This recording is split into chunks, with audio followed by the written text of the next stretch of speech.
listening to the Built to Grow podcast.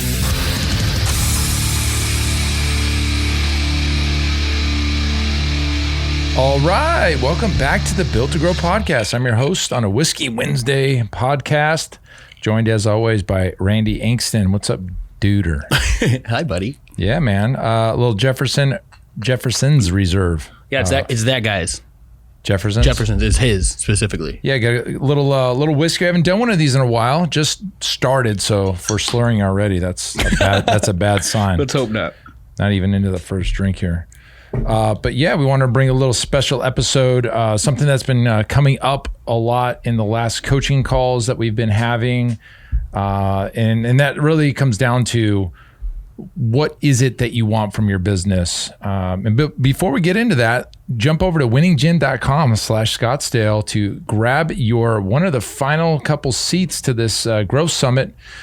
Close to selling out, and it's going to be, once we're sold out, we're shutting it off, and then we can really switch gears and focus on the event and the experience, even though we've already been working on it. Yep. Those that are in attendance will get, a greater experience, the more opportunity we have to spend focus on that. Yeah, definitely. So go grab your tickets, winninggym.com/Scottsdale. All right. So this episode, like I said before, what is it that you want from your gym? And a lot of gym owners probably don't think this far in advance when they're opening the gym. You're just so excited to cut that ribbon and open the doors and serve your clients. And you're probably not thinking about the exit plan or the long-term plan for your business. I know I didn't. I just was like, I'm opening a gym, make $1 million. That was the goal.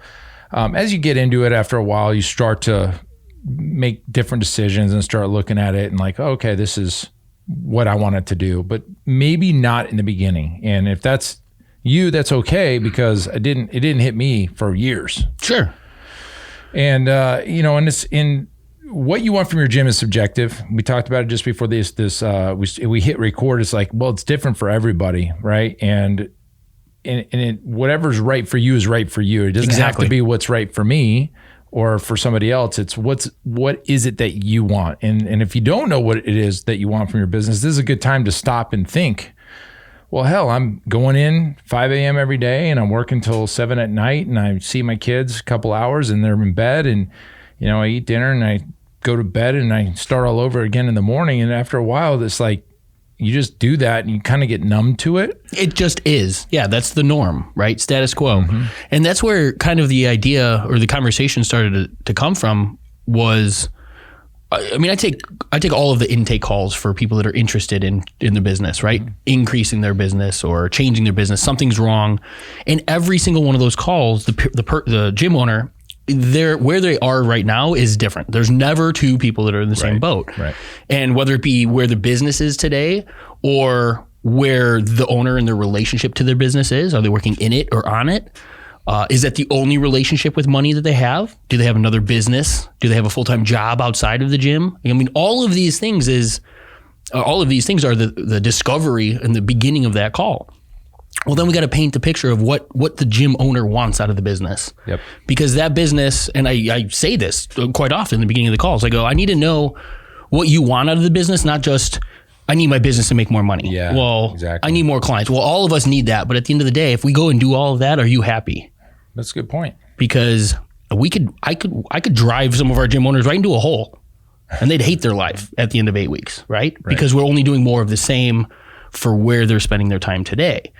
But the idea came because no two gym owners are the same, and therefore it's not a perfect, do exactly this and you're going to have everything that you want. Mm-hmm. And not enough gym owners look at the relationship when it comes to time to buy the business, like you said.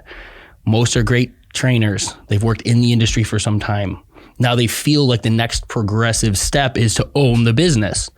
Well, most of them end up owning a business, but buying themselves a job and never understanding how to get out of that or figuring out what it's going to take to spend more time working on the business instead of serving their clients 40 hours a week plus. Yeah. And so that's what this episode is about, getting clear on the relationship you have with your business, not just, hey, I'm a business owner. Mm-hmm. So it kind of goes back to the cash flow quadrant. Yep. You touched on it a second ago. If you haven't read the book, Cash Flow Quadrant by Robert Kiyosaki, it's a great read. It's super easy to read. But it really breaks down people and the relationship of earning income into 4 categories. You're either an employee, self-employed, business owner, or an investor. Correct. And you can be in a couple of those at the same time. But that's usually the path. Some people are an employee their whole life, great. And they maybe have some investments, and that's fine. That's probably the majority. Yeah, I would say a lot of people end up there, sure. Gym owners kind of fall into this trap of opening a business, but they end up being self-employed. And what is the difference between self-employed and, say, a business owner? And really it comes down to, are you involved in the business to a point where you have to be involved for it to generate revenue? Yeah, I'd say like a day-to-day operations, Yeah. sure. If you are, then you are self-employed and you own a job. Okay. And again, It's not a problem. it's, It's just a fact of what it is. right. It doesn't matter if you are or not, but if you got into opening a business and risking and putting your name on the line and going all in, do you really want to own a job, or do you really want to own a business that then you can turn around and sell or systematize, or it is systematized at that point where you can go off and do other things with your time? That's up to you to decide. And that's actually probably where a lot of you guys are sitting right now, because the majority of the calls that I take are from self-employed gym owners that don't understand what it's going to take to remove them from the day-to-day working operations. And then that's where we get clear. In order to have a business that's going to pay you dividends without you having to exchange time for money is the goal. Yeah. And so Tim, we talk about all the time, you need the right people in the right seats of the bus. The functions of the job have to happen. Yes. That's a great point, because you can't just stop doing the job and then the whole business falls apart. Hey, cool, I own the place, I'm not coming tomorrow. Yeah, it doesn't work that way. I mean, you could, but then the operation falls apart. Yeah. So the test is, could you leave your business for 2 or 3 straight months, and would it still be there in full capacity, or even grown since you've left? Or is it if you left for 2 to 3 months, will it fall apart? One of my favorite stories is Rick's. Yeah. Go back. Yeah, Rick. We always bring up Rick. He's a good friend of ours. We brought up Rick on the last episode, but yeah, Rick had removed himself from the business. He left for a couple months. He tried to go back in like on a Sunday and and go get a workout in, and they had changed the lock. He didn't even have the right key. He couldn't even get into his own business. Gym. And that's a great problem to have. Yeah, I think so. I mean, in the grand scheme of things, right? Like it's funny and we laugh about it because you got locked out of your own thing. Yeah. But at the end of the day, that's the peace of mind that Rick has or had at that moment, knowing I don't have to be here and worry. I don't have to be in the business every day and facilitate one of the functions of the job. Those things are happening because he's created a system and a staffing structure to support what Rick wants his business to pay him back. Yep. Yeah, and that was intentional, right? Yes. And so you got to build, you have to, again, I'm positioning this as if you want to be in that position. Mm-hmm. You may not. You may want to be on the floor and training clients, and that's totally acceptable. I'm not here to change anybody's mind. What I'm going to tell you, though, is time is the one asset you can't get back, okay? Time is money. That's the other thing. But if you're in the gym doing the day-to-day operations and you need to be there every single day to generate revenue, make sales, train clients, answer the phone, well, you can't do anything else. That you're tied. You have an anchor. You're married to your business. And again, it's okay if that's what you want. But most people I know, they're ready for the next thing. And that means systematizing your business and doing something else. Or it means sitting on your ass all day. But I don't think gym owners are that personality. I couldn't just sit around. I mean, it was hard enough for me to go to the cabin for December. It was hard. I mean, I was like kind of checking in on things, working on stuff. That doesn't bother me either. Like some people just have to unplug, and that's fine. But I kind of want to know. But long story short is, what do you want? If you don't know, this is probably a good episode to kind of pause and like, well, that's a good point, Tim. I do want something else. I want another operation, or I want another business. And I think that's more important than anything else is get clear on that. Like use this episode to get clear, because that's where you're going to find your opportunity to create change for your own happiness. If you're doing the same thing every single day and it's not feeding, remember the growth or decay we talk about all the time? If you're not intentional and clear that the direction and the work that you're doing on a daily basis is taking you to the position you want to be in, you're likely moving the other direction. The other side of that is getting clear on where you're at today, but the other side is where do you want to be? Yeah, right? Absolutely. And then the third thing is, what do you need to put in place to get there. To get there, yes. So it's a puzzle. I think really what you should do is not understand where you are today, is where do you want to be first, and then going backwards and say, okay, here's where I am today. In order to get there, here's the gap. Yep. Yeah. Here's how I bridge that gap. And by the way, guys, anybody come to the Grow Summit, that's the first thing we're going to do on the first day. We're doing we're doing the clarity exercise, because it really sets the intention in what you're trying to get out of the event. And we did it last time, and it was amazing. It's phenomenal, yeah. And funny thing is, I already know, I haven't looked at my old slides yet from the 2019, but I know it was on there. It was owning real estate. It was owning real estate and what I needed to do to get there. And here we are. It's coming true. A year and a half later, technically, you pulled that trigger? Well, I pulled it a year ago, but it's taken this long. Yeah, now it would have been a lot easier to just buy a building, guys, instead of buying a piece of dirt with, entitlements and zoning issues and all this, hiring an architect and contract. If the building's already built, that's a much easier play. And like Matt Weaver in our Iron Circle, sure. He owns buildings and he's seeing appreciation. And he said, one building's got over $1 million in equity in it already. That's the next level. Right? Well, look what Jeff's did. Yeah, Jeff, another same situation, but he stepped into, a facility, bought that. He bought the business. The business, yeah. So in our Iron Circle, this is a great segue into the guys and girls in the Iron Circle and what they're doing, because we have this conversation pretty much every week with the crew in the Iron Circle. We have two gym owners that own operations, but both own real estate, and they both did different things. One bought a vacant building that he put his gym in, and he's starting to lease out spaces. The other gentleman bought a business that owned the real estate, and he got both. And he's tweaked that business, which is a volleyball camp and clinic and coaching program, and he's blowing the doors off. In fact, we were laughing about it. He made more in one night than he did the whole year last year in the gym. He made more in one night at the volleyball club because he did it was massive a big event. Yeah. He's like, man, I'm in the wrong business. No, you're in the right business. Yeah, exactly. He's found himself in the right one. But it's the progression. And to Tim's point, there is no right or wrong on where you want to be for yourself. The only right or wrong is if you're in a position that isn't in alignment with what you want.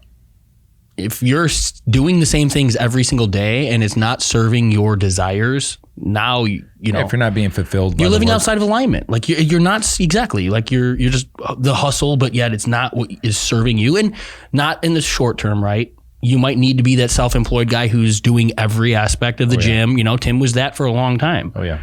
It happens when there isn't additional cash flow. Sometimes you have to do the certain things to get by. But if you don't have that game plan, like Tim knew business ownership instead of self-employed was the route he was on. It was just figuring out how to get there. Yep. We knew the real estate was after the business owner aspect, or an option, right? The investment, having your money work for itself, was another option, and that was the goal. But we had to get to that self-employed role in order to make that next business owner role. Business owner role before we can make that gap into the investment side of things. So it's important to know where you are, where you want to go, where your actions are today, if it's serving that. But paint that picture, like Tim said. Yep. You need to know what it looks like in order to get there. And you got to be clear on that. And I'll tell you, as a man, I mean, this speaks to women too, but as a man, there's no better feeling knowing that your operation's providing for your family. There you go. Right? And you built it yourself, right? Or with a partner or with help, but you have it and you built it and it's providing for the family. That's kind of it feels good. It feels good knowing that, okay, this is good. And now I can do something else. And our something else was ProFit. Okay. So I found myself kind of getting busier with ProFit. It kind of made me make that harder. It didn't really give you an option. Yeah. So we were moving that direction. We had a fitness director in place already, but we were putting more and more on his plate. Yep. And then it was time to pull a plug. Like, okay, it's all yours now. I'm here if you need me. But ProFit really took off. And that was our catalyst for change. It wasn't the only we were moving that direction anyway, but that allowed us me to easily make that decision. It wasn't hard at all. Like, yeah, you guys got this from here. So the question is, again, how's the business serving you? We go a couple episodes back. We have the owner benefit. Like, what is the benefit of your business to the owner? That's another episode you should listen to. But look ahead 3, 5, 10. I'm always looking 10 years ahead. And kind of seeing, okay, in 10 years, this would be great to have. How do I get there? And so I'm already like, look, guys, you hear us talking about the building. So I'm looking for another piece of dirt, and we haven't even broke ground on this one yet. Yeah. So you got to be way, way out in front. So, again, the stuff we're going to talk at the Growth Summit, this is a good play. If you're that gym owner and you're listening to this, man, it's a good kind of refresher on what I want to do. Come to the Growth Summit. We're going to have this conversation. We're going to have other gym owners. The Iron Circle crew will be there, and everybody will be there chatting and bringing things up. Yeah, a little refill. And you'll find your network at this type of event. You'll find the network. Okay. Yeah, and you nailed it earlier when you said intentionality. I think that if I could help more gym owners see the biggest shift that they need to make, it's showing up for work and having a game plan for today. How are we growing today? What is my time going to be spent doing to serve my business today? Now, granted, that's being in the business or working on the business.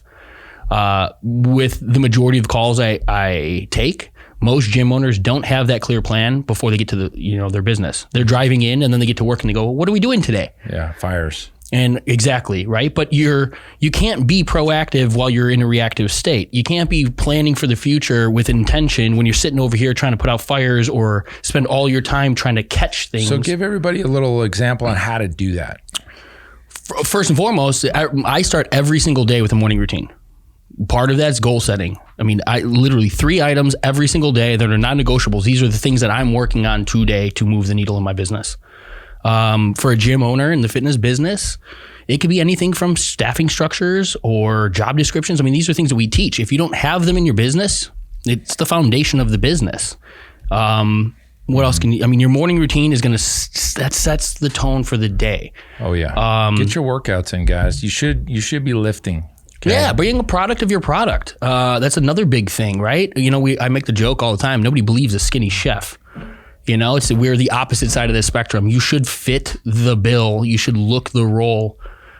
Take pride in that, right? Your job is to deliver results to your clients.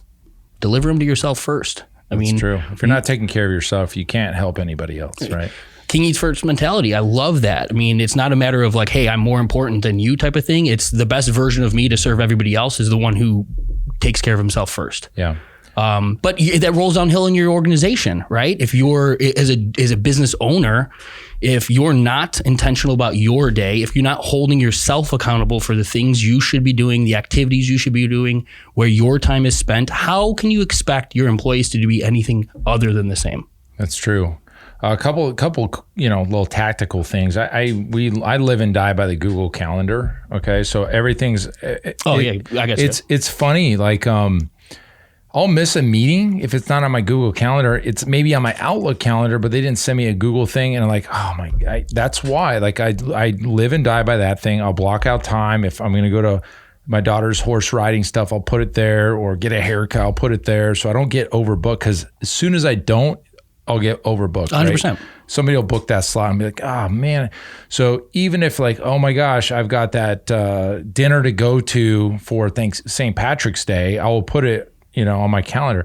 That's one thing. We call it forcing your calendar. So we know at any point, and it mainly is for saving yourself when you need to get something done. Like, for example, you're doing the agenda and laying out the timing, right? You saw my calendar, no calls? No, I just know what you're working on. That's fine. But I blocked out, no but calls. I know he blocks out, right? Like I do the same thing. If I'm working on copy or we're working on whatever, I can't exactly. I can't be facing clients or responding to customer service stuff or distracted by whatever the hell could be happening around me.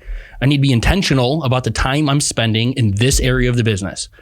To get hyper on that, when we take a client and we're working on to the same thing, right? How does a gym owner get more time in their day? Perfect. One of the first things that they're going to do for me as part of our coaching program is they're going to give me an hourly breakdown, granular, about where their time is spent from the second they wake up to the second they go to bed. I want to know that you're brushing your teeth at this time. I want to know when you're putting food in your mouth. I want to know when you sit down at your desk, what you're working on. If you're the type of individual who says, all right, I'm going to block out my schedule, I'm going into the office and I'm doing office work, you're not clear enough. Yeah. It's not. But that's exactly what we need to know as coaches to dive deeper, to make sure that your time is being spent. You know, if you've got a 3-hour block and it's office time, perfect. Let's make it marketing. Let's make it follow-up emails on, you know, the most recent contacts. Let's make sure that we know exactly where our time is being spent so that the best version of you is, you know, at the table, and then you can expect the best return. But if you're not intentional to that degree, you're leaving stuff on the table. And again, it sounds so stressful and it sounds like it sucks, but structure creates freedom. When you get good at, hey, cool, here's my morning routine, in and out, and, you know, maybe 30 minutes. I journal, I read, I meditate, and then I go to the gym. That's my morning routine. Mm-hmm. If I execute that, the rest of my day is it's done. Nice. It's done. It's interesting. A lot of people do that. I don't. Like, sure. I get up, I obviously take a piss, brush my teeth. I hit my pre-workout, and then I go to the gym and train, and then home, breakfast, and shower, and then I'm on the emails. I'm on for my day.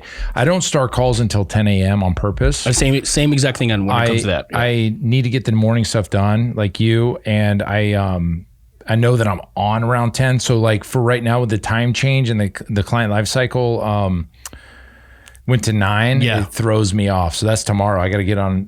Like it's an hour earlier, but still, like you guys are like, well, 9 a.m. That's late. No, it's because I'm doing a bunch of other stuff first that has to get done in order to do this other stuff.